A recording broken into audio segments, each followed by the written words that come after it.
Hello everyone. In today's video, we will discuss some theories related to light again.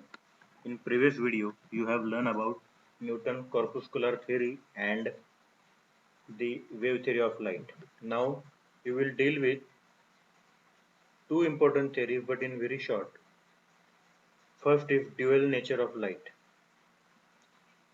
Albert Einstein, Sir de Broglie. These scientists who have affirmed that light has two types of nature. That's why we say that light has a dual nature. It can exhibit particle nature as well as wave nature. In very simple way, they want to compromise between Newton and Christian Huygens, but in a different condition, different situation. Particles of light are called photons. Albert Einstein said that particles of light are called photons. Photons are negligibly having negligible mass. They have very high speed when they travel in a medium. About photons, you are going to learn in a lesson of photoelectric effect. You will be have lesson which named dual nature. In that you will be learn this in a detail.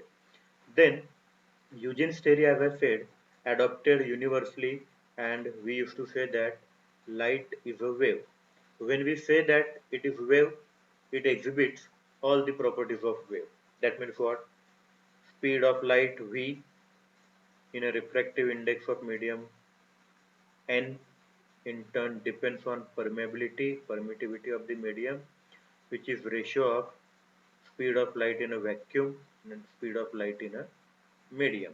Therefore, if you remember, you define that refractive index n is equals to c upon v, where c is speed of light in a vacuum and v is speed of light in a medium, and that we used to say as equal to sine of I upon sine of r. So all the rules of wave will be accepted for light wave. All the rules will be accepted for light wave. It is ratio of sine I upon sine r.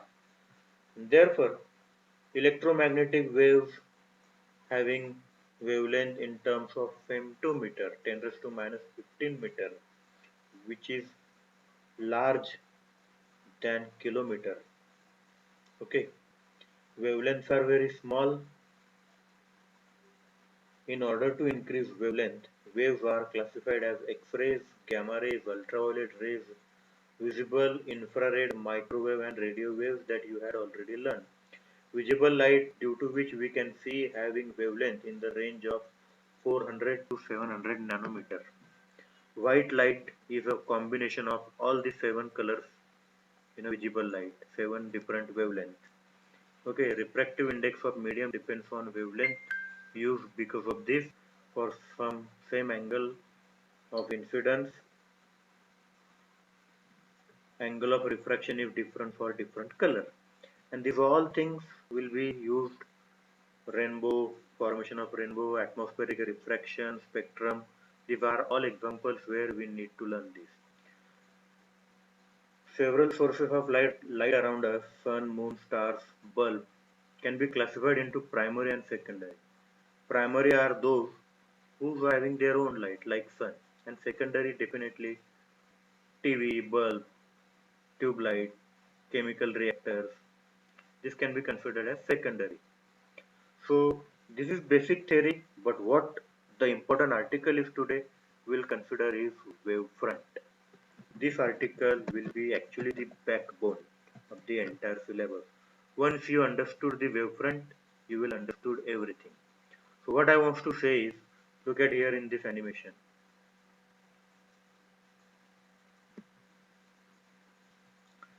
See here, wavelet is a point of disturbance due to propagation of light. Wavefront is locus of points having same phase of oscillation. To learn this, just try to see here. Source of light is emitting light in all possible directions. So all the points in a medium where light reach, if you draw the sphere, then it will look like this. For tube light, it will look like this. cylindrical wavefront will form. So basically, what is wavefront? To learn this, listen here. Suppose sun, which is the source of light for entire universe, but sun emits light in all possible direction. If I say v is the velocity of light,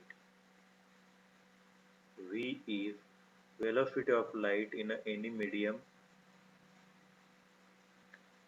it travels for time say t, then you know that what is velocity in general equal to distance upon time. Then distance here, distance d is equals to product of v into t. Okay. So let here light travels from this point in this direction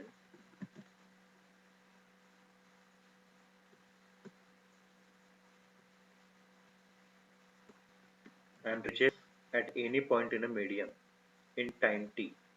So in time t, what should be the distance travel? That distance should be v into t. Okay. So it have reached say point A in a medium. There is a point A in a medium where light wave traveled in a time t up to this say point, this one.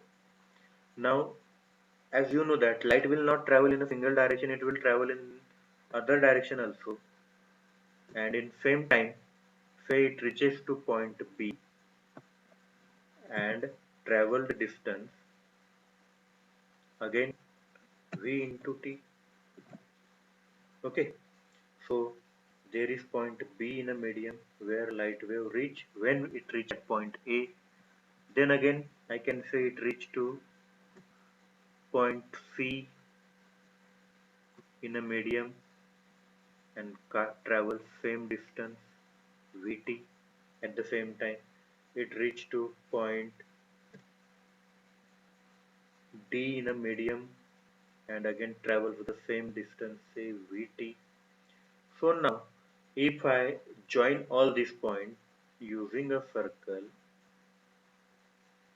if I join all these points using circle, then this circle will give you that there are certain points where light wave have arrived at same instant. So this circle indicates that it is the locus of all points. So it is set of all points where light wave have arrived in a same instant. And this locus set, so there can be wave, there can be a wave. So all meeting at same point on that circle. There I say that this is the locus or set of points where light waves travel in all possible directions tangent to any point. So if I draw tangent to any point, so tangent to this point will be say like this, and then perpendicular point will be like this. This blue color I will call as actually ray of light. It is actually called as wave normal. Its practical name is wave normal. So what is wave normal? It is the normal drawn at any point on wavefront. So if you see here, wavefront is the locus of points having same phase of oscillation. Perpendicular line drawn to wavefront is called wave on front. First is the spherical wavefront, as I showed in a slideshow.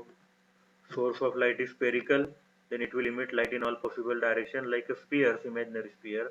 Then we will call it is spherical wavefront. But tube light will emit light in a certain direction which will form imaginary tube around it. Then it will called which wavefront? Cylindrical wavefront.